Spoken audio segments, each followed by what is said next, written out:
So my name is David and I'm from Israel, and I had a near-death experience that I wanted to share. So it's all started, I got out of my army when I was 21, and like many Israelis, I went after a long service. A lot of Israelis want to get out and, just kind of, break free from this very heavy army experience. So I went to India. I was traveling. I bought a motorcycle and I got to know another friend, and we were traveling with motorcycles in India. And it was a really, really beautiful, beautiful experience. And after 6 months of traveling in India, we arrived to Goa. And in one of the evening, I was just sitting on the beach and I was just staring at the beach. And in that time, I had a very difficult time in my life. I had a lot of emotional problems, a lot of like luggage that I was carrying with me. And I was kind of searching for something. So I was just sitting in the beach, staring at the beach, and all of a sudden I started to feel something really different. I started to feel something that I never felt before, but I started to feel that everything around me is just shifting, kind of the air, and like I started to see atoms, like I felt that I'm starting to get into another realm. And in one moment, I just felt that I'm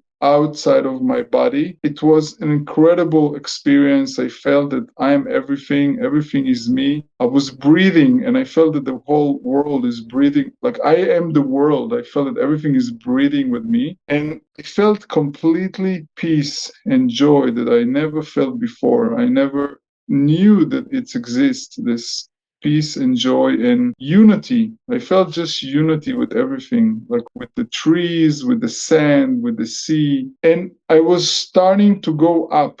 I was starting to go up, up, up, up above my body. I saw my body and I was going up.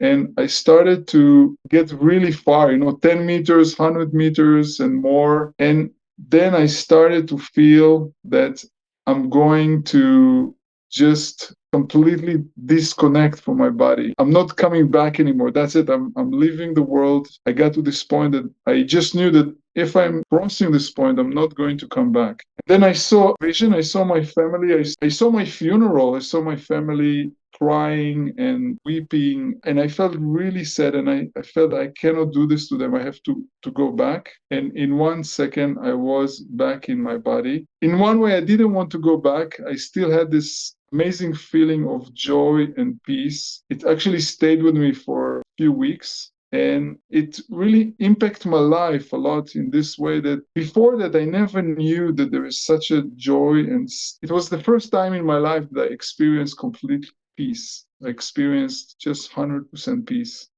which I never experienced before in my life. And I wanted to go back. Actually, after this NDE, or out of body experience, whatever you call it, it was very, very difficult for me to come back to the world. I always wanted to come back to this place of complete peace and joy and love that I was feeling. And it took me a long time, maybe 10 years, to overcome that experience. I started to meditate, and I always wanted to kind of reach this state, reach this level of awareness or peace. And also, I became aware in that time how much I was not in peace. In this experience, I experienced in the first time in my life 100% peace and joy. And then I realized how much I was not in peace before. And then it took me to a long, long journey of working on myself and basically trying to fix all my problems, trying to overcome all the things that I was going through. I just saw it, and the body was just there on the beach, was not moving. It was just there. It never happened in my life before or after, but when I went up, it's like I had to make a decision if I'm going back or if I'm just leaving this world. I just knew that, and I see it as a near-death experience because I could just not come back. I was not in my body. I mean, I was not aware of my body. I was completely in a different place. I went to India basically because I was escaping. I was, in a way, I had a very hard time with myself.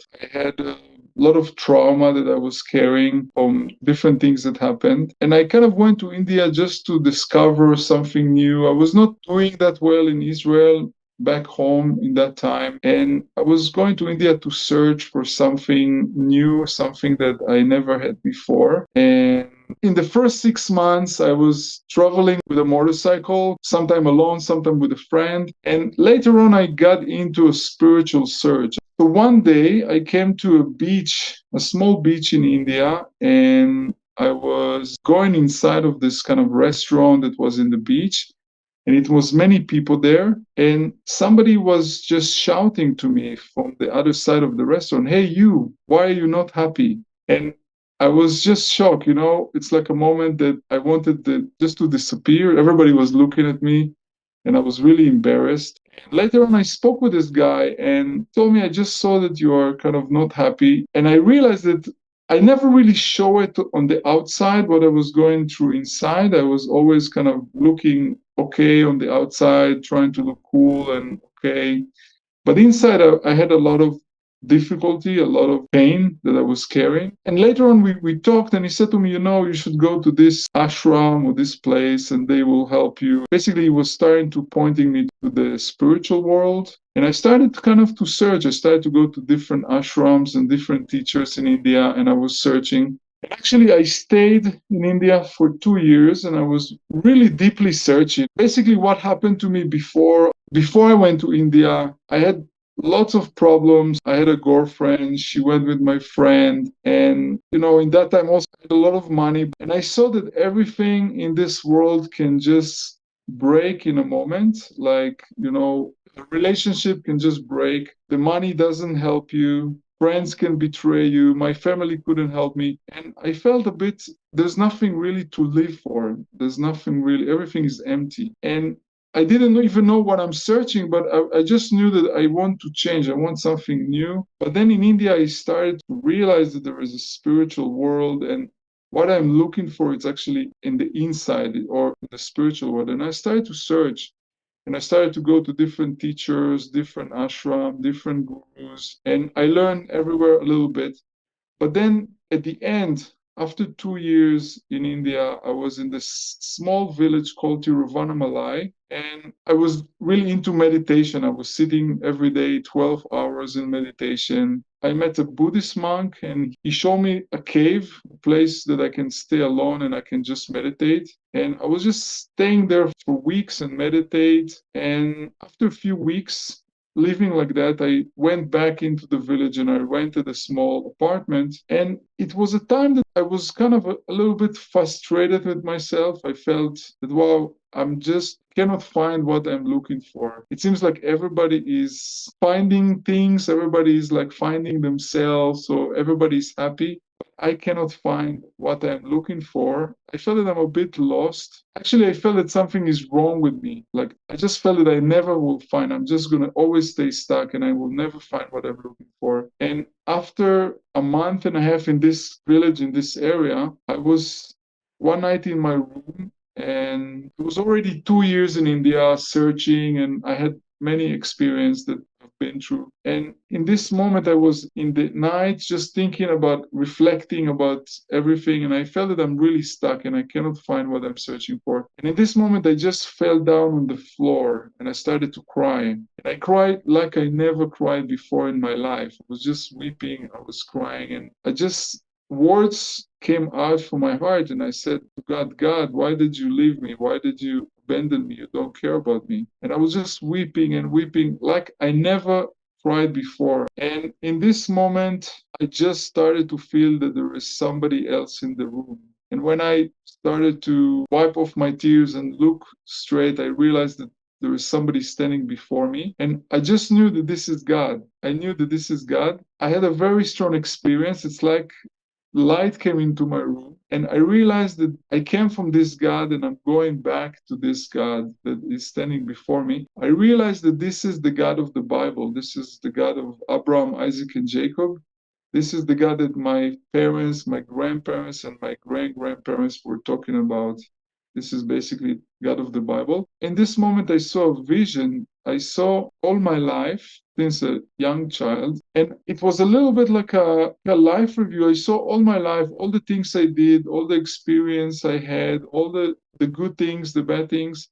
And I saw that I was always just doing my things, and I thought that I'm always just by myself doing my own thing. In this experience, I actually saw that God was always there, everything that happened for a reason. And everything that happened to bring me to this point, to meet God, or to bring me to this moment. Like everything, the good things, the bad things. I saw how everything was just perfect from God to bring me to this point. Anyway, from this moment, I just knew that God will be with me. God will kind of direct me. And some days after this, I also knew that I have to go back to Israel. I have to go back to my country. And after I was just walking in the street in India and I saw a book in Hebrew on the floor. And I picked up this book and I started to read, and it was about Jesus. We say Yeshua or Jesus. And when I read it, I just knew it's true. I didn't know anything about Yeshua. I'm coming from a Jewish kind of a little bit religious background, very traditional. I didn't know anything about Jesus, but I just read this book about him. I just knew it's true. So I came back to Israel a little bit after, and I went to this monastery. Actually, it's a monastery that make wine and liquors, and I always remember that in this shop, it used to be a Bible and a New Testament. So I just remember because I used to buy their stuff. So I went there and I grabbed the Bible and the New Testament and I started to read. And I moved to a small village in the north of Israel. And 3 years I was just reading the Bible and the New Testament. And also I was just so touched. I mean, the Bible opened for me and I started to really kind of see things that I didn't see before. So, I mean, basically, this is my story. So I had this phase of 3 years that I was studying the Bible, and I mean, it's one thing. I mean, the Bible and Jesus is just one thing. I mean, okay, there's religions. I mean, the Christian religion and Jewish religion is something else, but the faith, it's the same thing. The message is one message. I mean, we can say the Old Testament, maybe it's like a little child, that somebody is a child and you tell him, don't do this, do that, do this. But when he grows, you just tell him, okay, you just relax and, just love and, don't harm everybody, live in peace.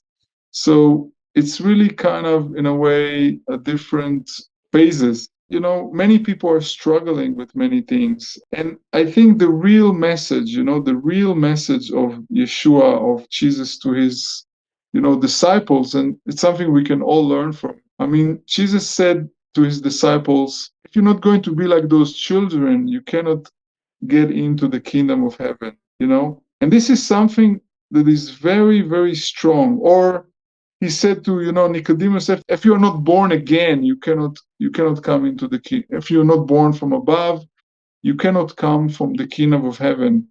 Or in another place, I mean, Jesus said to his disciples, if you want to follow me, you have to die to yourself and to follow me. And all those things are directing the person to, I mean, what does it mean to be born? When you are born, if you're just born right now, if you're born again, if you're born right now, you don't know anything. You're just born. You don't know anything. You don't know who you are. What is your name? You don't know anything. You're just born, like a baby. And this is the thing. This is really the main thing that we can all learn about the kingdom of heaven. Also, he said, be like children. Only as those children, you're going to go into the kingdom of heaven.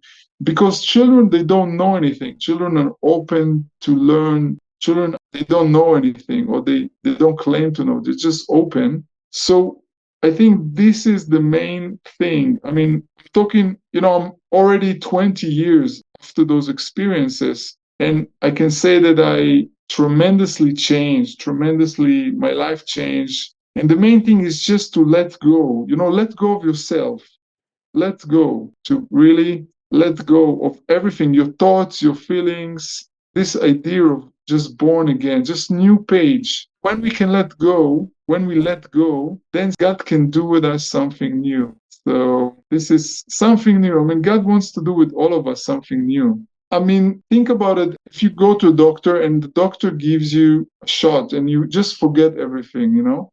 I'm talking about in our brain, we have all this kind of identity. I am like this, I was born here, I do this, I am Nella, I'm living here and there, I'm doing this and that. We have all this kind of ideas about ourselves, who we are, where we come from, what we did, what happened to us, who we are, who people think they are. They think that they are this collection of memories and thoughts and ideas, but it's just memories. I mean, where is it all right now? Like if I give somebody a shot and you forget everything, you forget everything. So who you are then, and this is actually who you are. You are the one that's, if I give you a shot, then everything is gone. You are the one that stays, that you cannot even say what it is. It's just there. It's just God put you here. We can say you're part of God and you are here. So all our thoughts that are coming about our identity, about our mask, if we can let them go, we can say die to them, let them go. It says in Psalm 46, let go and know that I am God. Let go. If you let go, if you really let go, you will know God. Whoever will really let go of himself will know God. But when we don't let go from ourselves, we are kind of standing in the way. We are standing in the way, and we are like, how do you say, we are blocking the way. It will be difficult. I mean, really, the main thing is really to know. I mean, like Jesus said, you will know the truth, and the truth will set you free. Right? I mean, for me, I found that the best thing is to contemplate, just to sit quietly. Because when you sit quietly, you just let everything come up, your thoughts, your feelings, and you can just be aware of them and you can let them go, give them to God, or you can let them go. So basically, everything that comes up, if you sit quietly and you just let things come up, there's all these thoughts, memories, you basically start to let them go. And slowly, slowly, you will realize that there is something that is always staying. And this something that is always staying, this is who you are. It's not all these thoughts and memories, and it's very biblical. I mean, what I'm saying, it's very biblical. I mean, this is kind of central teaching. Think about that. If you deny every thought you have, every feeling, you die to it, right? Yeah, it's really to die. We have this collection of thoughts and memories, and people have to discover who they are really beyond that. Because this is not who you are. It's just a memory that you have. It's not who you are. Most people, I mean, 99.9% of people are trapped into this, that they think that this is who they are, this collection of memories and thoughts and feelings and luggage, trauma. And the moment you realize who you are beyond that, it's so liberating. It's freedom, real freedom.